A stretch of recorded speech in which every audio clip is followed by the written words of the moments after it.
syukurillah wala hawla wala quwwata illa billah. Amma ba'd. Yang saya hormati Ustaz Ahmad Syaihu beserta seluruh rombongan dari Dewan Pembina Pusat Partai Keadilan Sejahtera,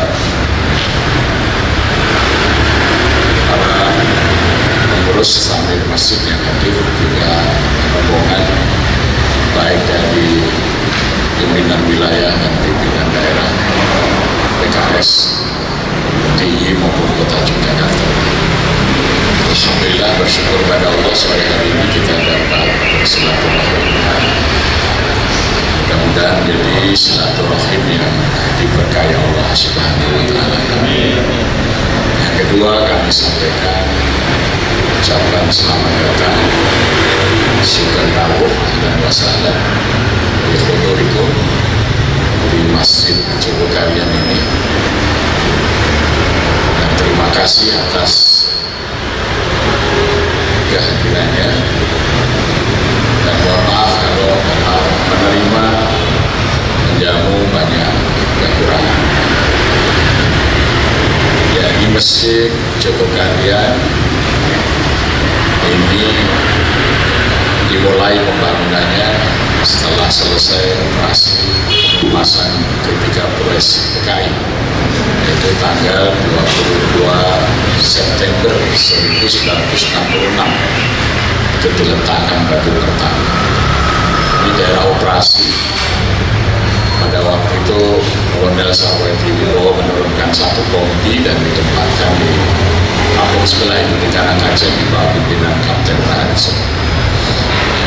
Sekiranya operasi itu gagal dan Dewan Revolusi berkuasa, berdiri di sini bukan mesin, patung mau jeduk.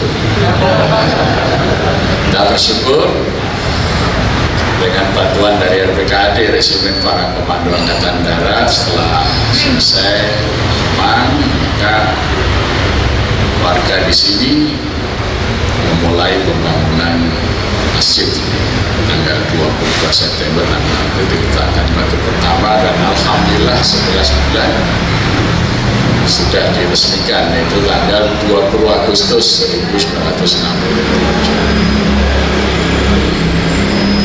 Masjid ini sudah banyak usulan untuk memberi nama, tapi kami pertahankan. Kita mengikuti sunnah Rasulullah SAW.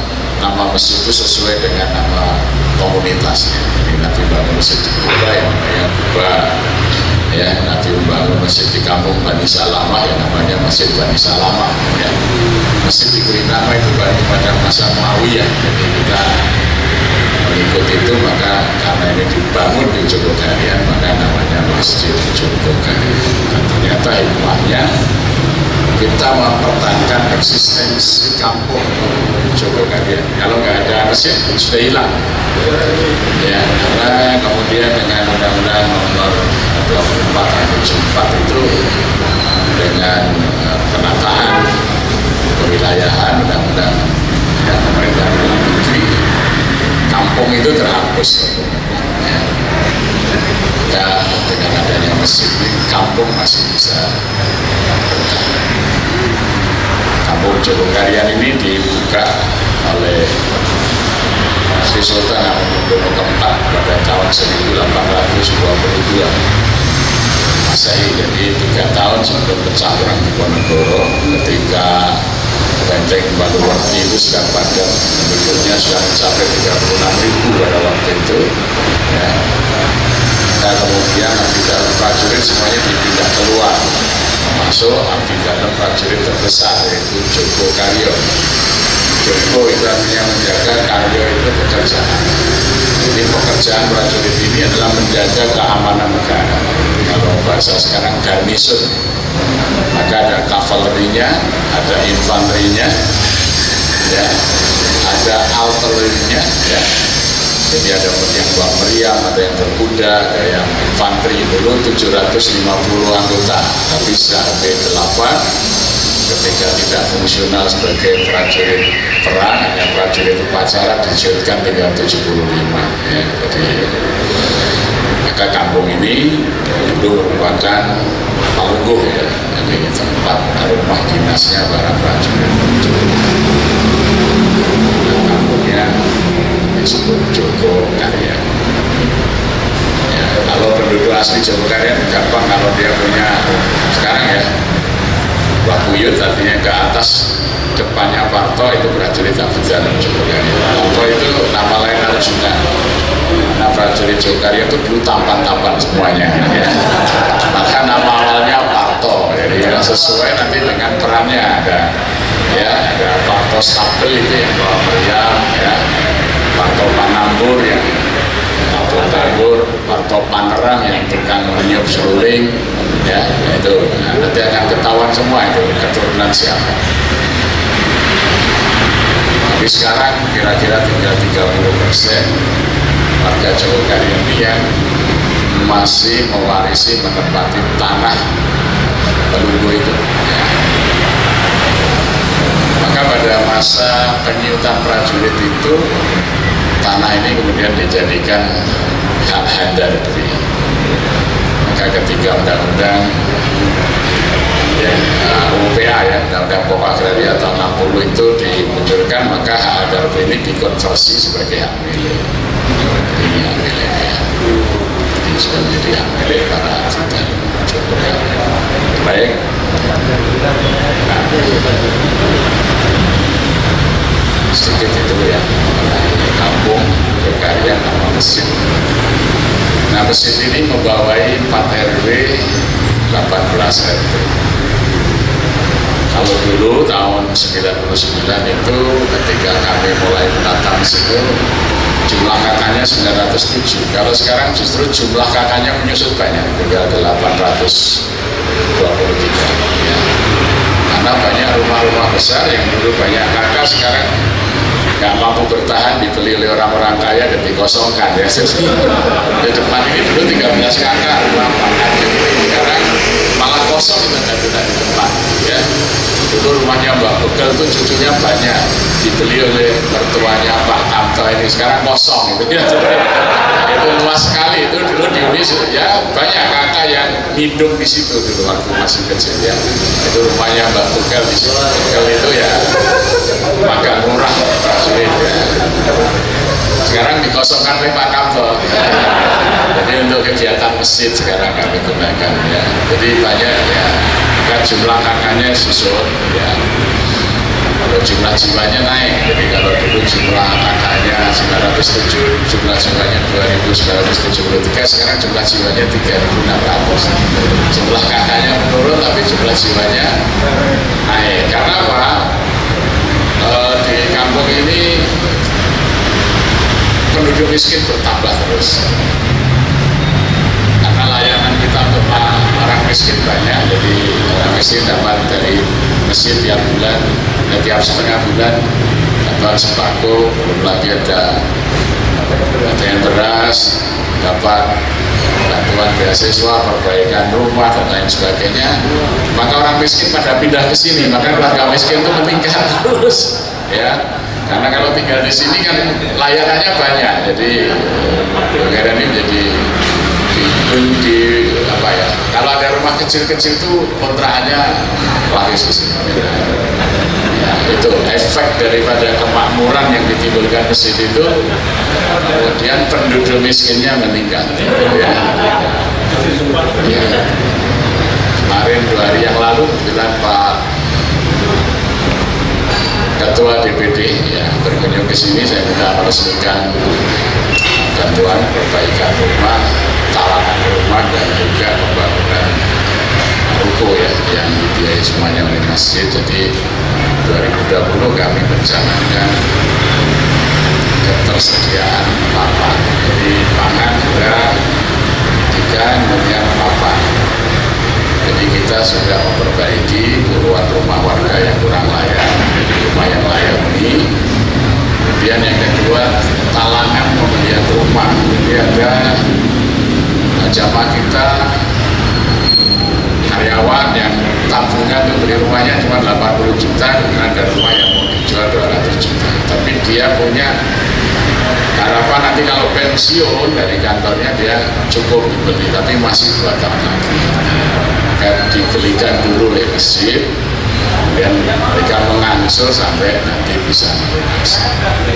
Kemudian di sebelah ini 50 meter dari masjid ini ada satu rumah dihuni 4 kakak. Bapaknya dengan 3 anaknya yang sudah menikah, semuanya punya pekerjaan, ada yang bengkel, ada yang laundry, ada yang makan. Kemudian kami bangunkan menjadi 2 lantai. Lantai atas untuk tempat tinggal, lantai bawah untuk pesantren. Nah dulu kalau bengkel di jalan mereka mengganggu pelanggaran lalu lintas, sekarang sudah bisa masuk ke lantai. Jadi hampir 300 juta kita membayar, dan itu bukan pinjaman, itu sebenarnya dari masjid. Nah itu jadi ini dalam rangka melaksanakan program ketiga dari Tahmir, walam yakhsha illallah, ya. Jadi surat At-Taubah itu kan yang pertama aqimis sholat, jadi ada mobilisasi orang untuk jamaah ke masjid, ya. Jadi tidak sekedar meneriakkan adzan, tapi menggerakkan.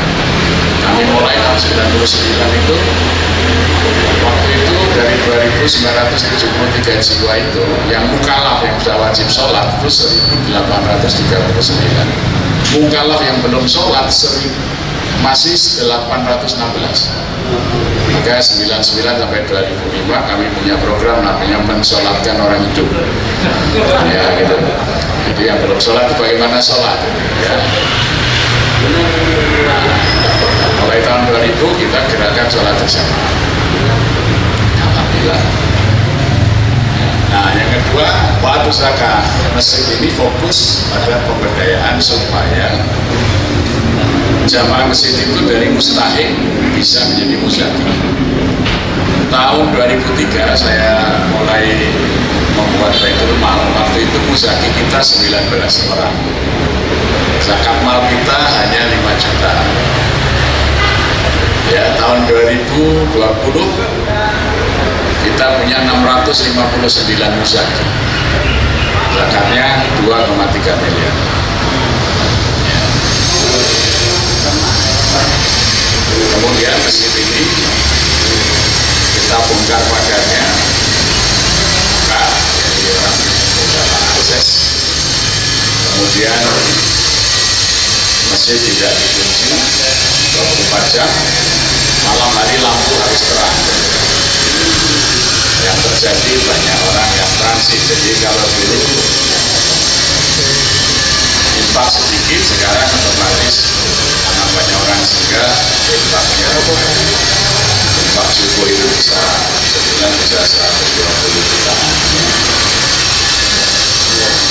Nah, kalau masjid itu cuma dibuka menjelang sholat tutup lagi, itu zamannya lokal. Kalau jamaah lokal itu ke masjid pakai sarung. Kalau pakai sarung, sarung itu tidak ada sapunya, jadi dia nggak bawa jurus.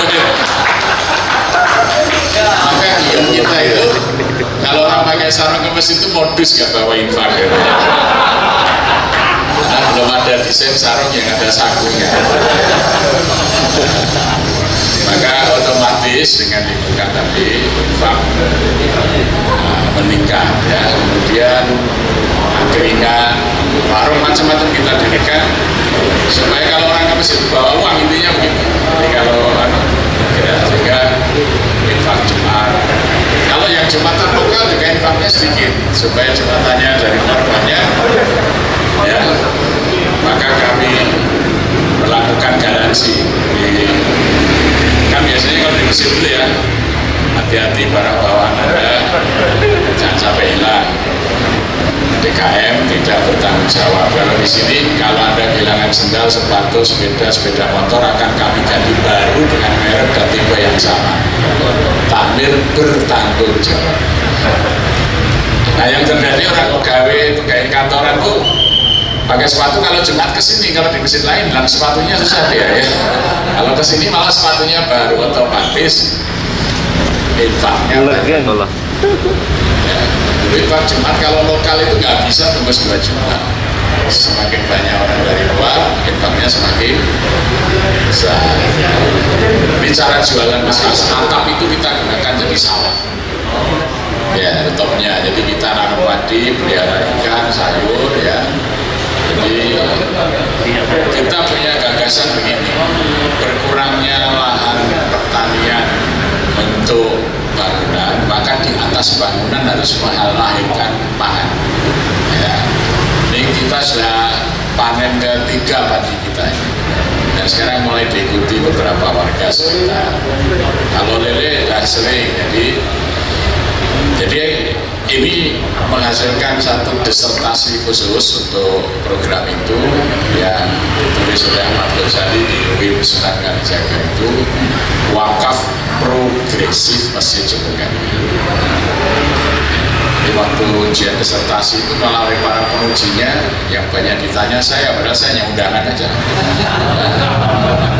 Jadi ini lantai 1 ya, ini tuh pada lantai 2 masjid, tapi lantai 3 kita komersilkan sebagai hotel. Atapnya jadi sawah ya, jadi dalam satu bangunan ini secara vertikal ada wilayah sakral dan wilayah profan itu menyatu. Ini dalam kitab klasik belum ada, maka ini menghasilkan satu istilah baru namanya wakaf progresif. Kalau wakaf produktif sudah banyak ya. Dan disertasi lebih kurang ada 14 disertasi tentang masjid ini. Akhir kemarin disertasi tentang masjid dan kesejahteraan masyarakat itu dari UIN Sunan Ampel, jadi membandingkan Masjid Jogokarian, Masjid Al-Falah Surabaya, dan Masjid Sabilillah Malang. Keberadaan masjid itu seberapa dampak kesejahteraan bagi lingkungan. Itu sudah, alhamdulillah kita punya dampak yang jauh lebih besar daripada masjid-masjid besar itu. Itu disertasi yang terbaru dari UIN Sunan Ampel. Kalau dari Nagoya University, disertasinya Jogokarian dari kampung Abangan jadi kampung santri berbasis masjid.